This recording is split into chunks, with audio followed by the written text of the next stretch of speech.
जय हिंद दोस्तों। आज मैं आपको बताने जा रहा हूं चल संपत्ति के बारे में, अचल संपत्ति के बारे में और बेनामी संपत्ति के बारे में। आपने सुना होगा चल संपत्ति, अचल संपत्ति, बेनामी संपत्ति। अक्सर आपने देखा होगा कि जब भाइयों में बंटवारा होता है प्रॉपर्टी का या उत्तराधिकारियों में प्रॉपर्टी का जब बंटवारा होता है तो उसमें सारा ब्यौरा देना होता है कि चल संपत्ति कितना है, अचल संपत्ति कितना है। इसके अलावा जब इनकम टैक्स वाला किसी के यहाँ रेड मारता है, ईडी वाला रेड मारता है, तो वहां बेनामी संपत्ति का भी जिक्र होता है। तो आज यही आपको बताऊंगा कि कौन सा इसमें से संपत्ति है जो गैर कानूनी है, आपको नहीं लेना चाहिए उस तरह की संपत्ति, उससे बचना चाहिए, और कौन सा संपत्ति किस काम में आता है, कैसे बंटवारा होता है। ये सारी बातें इसी वीडियो में करने जा रहा हूं, इसलिए पूरे वीडियो में आप बने रहेंगे ताकि एक एक चीजों की जानकारी आपके पास हो।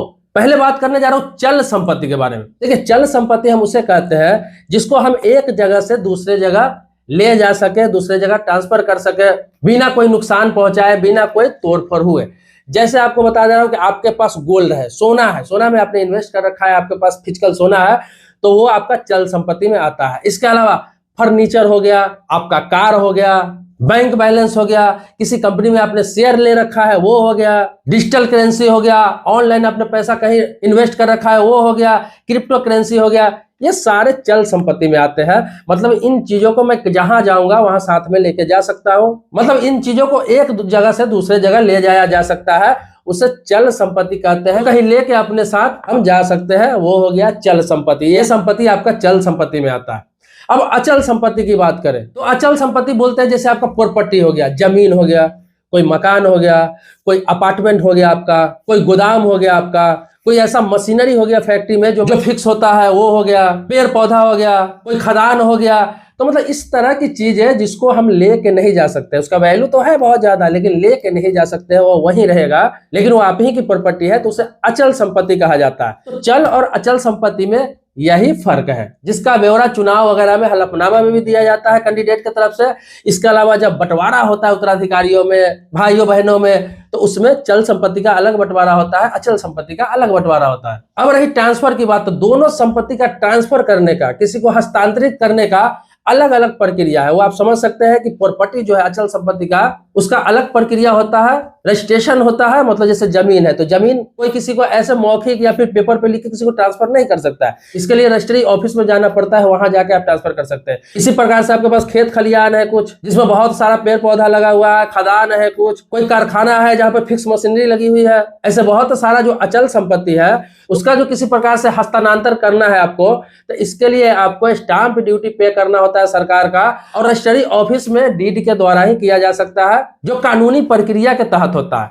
और अचल संपत्ति का क्या है? अचल संपत्ति जैसे गोल्ड हो गया, कार हो गया, तो ये आप बैंक बैलेंस हो गया, डिजिटल करेंसी हो गया, कोई एफडी हो गया, कोई फर्नीचर हो गया, तो ये जो चल संपत्ति है इसका ट्रांसफर, इसका हस्तांतरण आपसी सहमति से भी कर सकते हैं, पेपर के द्वारा भी कर सकते हैं, मौखिक रूप से भी कर सकते हैं। तो दोनों का ट्रांसफर करने की प्रक्रिया होती है, बंटवारा करने की जो प्रक्रिया होती है वो अलग अलग होती है। अब मैं आपको बताता हूँ बेनामी संपत्ति किसे कहते हैं। तो ये नाम सुनने में ही आपको लगता होगा बेनामी, जिसका कोई नाम न हो, और लगभग बात भी यही है। जैसे कि कोई व्यक्ति करोड़पति है, अरबपति है, जैसे कोई पॉलिटिशियन को आप देखते होंगे, कोई नेता हो, एमएलए हो, एमपी हो, किसी पंचायत का प्रधान हो, राज्य सरकार का मंत्री हो या केंद्र सरकार का मंत्री हो, जिसकी सैलरी है, लोगों को पता है कि क्या सैलरी होती है, लाख रुपए, 1.5 लाख रुपए, वो उनकी सैलरी है। बाकी भत्ता वगैरह मिलता है। अब मान लिया जाए कि सारा चीज मिला के पब्लिक को पता है कि इसका सालाना इनकम जो है, जो उसके पद के हिसाब से जो सरकार दे रही है, सारा भत्ता वगैरह मिला के सालाना इनकम लगभग 20 लाख रुपया के आसपास है या 25 लाख रुपया के आसपास है। लेकिन आप देखते होंगे कि वो लोग 5 साल में क्या करते हैं कि 10 करोड़, 50 करोड़, 100 करोड़ तक की प्रॉपर्टी बना लेते हैं। वो सैलरी के अलावा, इनकम के अलावा जो प्रॉपर्टी बनाते हैं एक्स्ट्रा, वो पैसा आता कहां से? वो आता है भ्रष्टाचार से, फंड में घोटाला से, सरकारी फंड से दुरुपयोग करके उसमें कमीशन लेके, उससे वो 50 करोड़, 100 करोड़, 20 करोड़, 30 करोड़ का प्रॉपर्टी बना लेते हैं। क्योंकि जितना वो प्रॉपर्टी बना लेते हैं, अगर देखेंगे तो उसका 10% भी उनका पूरा सैलरी जोड़ दिया जाए तो नहीं रहता। हालांकि सैलरी उनकी कम नहीं रहती है, लाख रुपया से ऊपर ही, चाहे एमएलए है, एमपी है, 1.5 लाख, 2 लाख, 2.5 लाख, ऐसे उन लोगों की सैलरी है, प्लस भत्ता है। सभी स्टेट के विधायकों का अलग अलग तरह का सैलरी है। अच्छी खासी सैलरी होने के बावजूद भी, अच्छा खासा भत्ता होने के बावजूद भी, वो लोग जो घोटाला करते हैं, जिससे संपत्ति बनाते हैं, तो डायरेक्ट अपने नाम से तो बना नहीं सकते हैं, तो वो लोग क्या करते हैं कि अपने पोते के नाम से पोतियों के नाम से, कोई रिश्तेदार के नाम से, जो उनके यहाँ नौकर जो काम कर रहा है 10 साल से 15 साल से, जो पुराना है, विश्वास पात्र है, शरीफ है बेचारा, उसके नाम से प्रॉपर्टी ले लेते हैं। उन नौकर के रिश्तेदार के नाम से प्रॉपर्टी ले लेते हैं। वो इसलिए लेते हैं ताकि बाद में 5 साल बाद हो, 7 साल बाद हो, 10 साल बाद हो, फिर उनको अपने घर के लोग, फैमिली के लोगों के नाम पे बाद में ट्रांसफर करा ले, ताकि बाद में वो लीगल हो जाए। गिफ्ट डीड करा लेते हैं, या फिर उसका वैल्यू कम करवा के रजिस्ट्री करा लेते हैं, या फिर किसी प्रकार का दान, जिस तरीके से हो 2, 4, 5 साल बाद वो ट्रांसफर करा लेते हैं, तो वो लीगल हो जाता है इलीगल से। तो आपको बता दूं कि आप इनकम से अधिक, आप सामाजिक काम कर रहे हैं, सरकारी पद पे है, चाहे सरकारी नौकरी ही क्यों ना हो, इनकम से अधिक, अब थोड़ा बहुत अधिक नहीं, उससे 10 गुना अधिक, 50 गुना अधिक, 100 गुना अधिक आपने प्रॉपर्टी लिया हुआ है किसी और के नाम से, पैसा आपका लगा हुआ है, तो उसे ही बेनामी संपत्ति कहा जाता है। क्योंकि अपने नाम से नहीं लेके भ्रष्टाचार के पैसे किसी और के नाम से आपने इन्वेस्ट कर दिया। ये प्रॉपर्टी का मतलब सिर्फ जमीन ही नहीं हो सकता है, ये सोना के रूप में हो, किसी गाड़ी के रूप में हो, किसी प्रकार का संपत्ति आपने लिया हुआ है दूसरे के नाम से अपने पैसा से, तो उसे बेनामी संपत्ति कहा जाता है। ऐसे बहुत सारे पॉलिटिशियन कर रखे हैं, सारे नहीं करते हैं लेकिन कुछ परसेंट है जो करते हैं, और वो जेल भी जाते हैं। भ्रष्टाचार के आरोप में केस भी चल रहा है उन पर। कई ऐसे नेता है जो देखेंगे सालों साल उनके ऊपर केस चलता रहता है, उनकी संपत्ति की जांच होती रहती है, उसे ही बेनामी संपत्ति कहा जाता है, जो मैंने आपको बताया। इसमें सरकारी अधिकारी भी आते हैं। बहुत सारे सरकारी नौकरी वाले को आप देखते होंगे कि सैलरी बहुत नाम मात्र का होता है, 50,000, 70,000, 1 लाख, ऐसे बहुत सारे पोस्ट में है जो सैलरी है, लेकिन उनका विभाग ऐसा है जहां से वो भ्रष्टाचार बहुत ज्यादा करते हैं। जैसे बहुत सारे पुलिस को भी देखेंगे, पुलिस डिपार्टमेंट में भी बहुत सारा भ्रष्टाचार है, जैसे तहसील स्तर पर बहुत सारा भ्रष्टाचार है, जिला कार्यालय में बहुत सारे ऐसा काम है जहाँ पे भ्रष्टाचार है। कुछ ना कुछ हर जगह सरकारी ऑफिस में करप्शन है। कुछ पदाधिकारी, कुछ अफसर है जो करप्शन करते हैं और वो करोड़ों का संपत्ति बना लेते हैं, 10 करोड़, 20 करोड़, 50 करोड़ का। तो वो लोग भी क्या करते हैं, किसी और के नाम से, जैसे मैंने आपको बताया, घर के किसी और के नाम से, रिश्तेदार के किसी और के नाम से, किसी नौकर के नाम से करा के पेपर अपने पास रखते हैं और बाद में ट्रांसफर करा लेते हैं, उनको थोड़ा बहुत लालच देके, या फिर पहले उनसे बात हुई होती है, कोई पेपर तैयार कर लेते हैं, एफिडेविट करवा लेते हैं और बाद में अपने नाम से गिफ्ट के रूप में या फिर किसी प्रकार से ट्रांसफर करा लेते हैं, उसको लीगल कर लेते हैं, तो उसे ही बेनामी संपत्ति कहा जाता है। तो इसका जब कंप्लेन होता है, किसी के द्वारा जब कंप्लेन होता है कि ये व्यक्ति इतना इनकम है और इनके कई शहरों में मकान है, बहुत सारी प्रॉपर्टी है, लग्जरी गाड़ी रखा होता है, तो कोई ना कोई कंप्लेन करता है। तो जब ईडी में, इनकम टैक्स में इनकी कंप्लेन जाती है, तब जाके बात खुलती है और ये लोग पकड़े जाते हैं कि इनके पास इतने बेनामी संपत्ति है।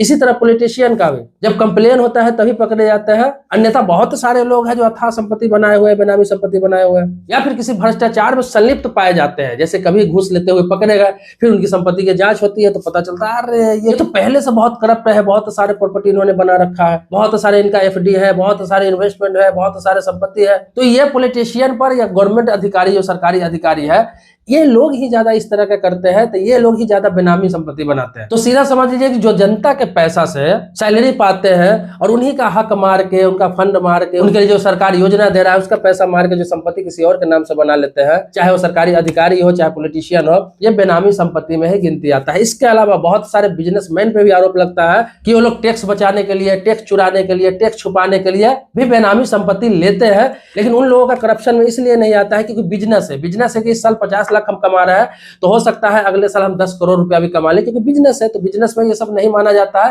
वो लोग तो साबित कर ही देते हैं कि मेरी खुद की कमाई से है, मेरी बिजनेस की कमाई से है, तो वहां करप्शन नहीं माना जाएगा क्योंकि वो जनता का पैसा नहीं खा रहा है, जनता का लूटमार नहीं कर रहा है। लेकिन अपवाद कुछ बिजनेसमैन भी ऐसे आते हैं जो टैक्स बचाने के लिए, सरकार को गुमराह करने के लिए, इनकम टैक्स डिपार्टमेंट को गुमराह करने के लिए गलत तरीके से संपत्ति अर्जित करते हैं। तो ऐसे संपत्ति अगर पकड़ा जाता है पॉलिटिशियन का या सरकारी अधिकारी का, तो वो सरकार जब्त कर लेती है, डिपार्टमेंट जब्त कर लेता है, जब तक कि वो क्लियर ना हो जाए अब ये पैसा कहां से लाया, किस सोर्स से पैसा लाया। अगर सोर्स नहीं बता पाते हैं तो सरकार जब्त कर लेती है, उसको सील कर देती है। जितना का सोर्स आप बता रखे होते हैं कोर्ट द्वारा रिलीज आप करा सकते हैं, लेकिन पता चल रहा है कि साल की आपकी 50 लाख इनकम है और 20 करोड़ 30 करोड़ की आपकी संपत्ति हो गई, या सरकारी पद पे है या फिर सरकार में मंत्री है, विधायक है, सांसद है, तो फिर आपको दिक्कत हो जाती है। वो संपत्ति हमेशा विवाद में रहता है, उसका मुकदमा चलता रहता है। तो इस तरह की संपत्ति को हम बेनामी संपत्ति कहते हैं। तो आप समझ गए होंगे कि चल संपत्ति, अचल संपत्ति और बेनामी संपत्ति में क्या फर्क है। ये मैं आम लोगों को समझने के लिए वीडियो बनाया हूं, लेकिन बहुत सारे लोग जानते भी है, लेकिन अधिकतर लोगों के पास ये सब जानकारी नहीं है कि चल संपत्ति, अचल संपत्ति और बेनामी संपत्ति किसे कहते हैं, सिर्फ वो सुनते हैं। तो इसी प्रकार से नया नया इन्फॉर्मेशन चाहिए, कुछ जानना चाहते हैं तो आप कमेंट बॉक्स में अपनी बात लिख सकते हैं। अगर सब्सक्राइबर नहीं है तो चैनल को सब्सक्राइब कर लीजिए, बेल घंटी दबा लीजिए। लेकिन पुराने सब्सक्राइबर है तो इसके लिए आभारी हूं आपका। एक और नए टॉपिक लेकर आता हूं नए वीडियो में, तब तक के लिए शुक्रिया, धन्यवाद, जय हिंद दोस्तों।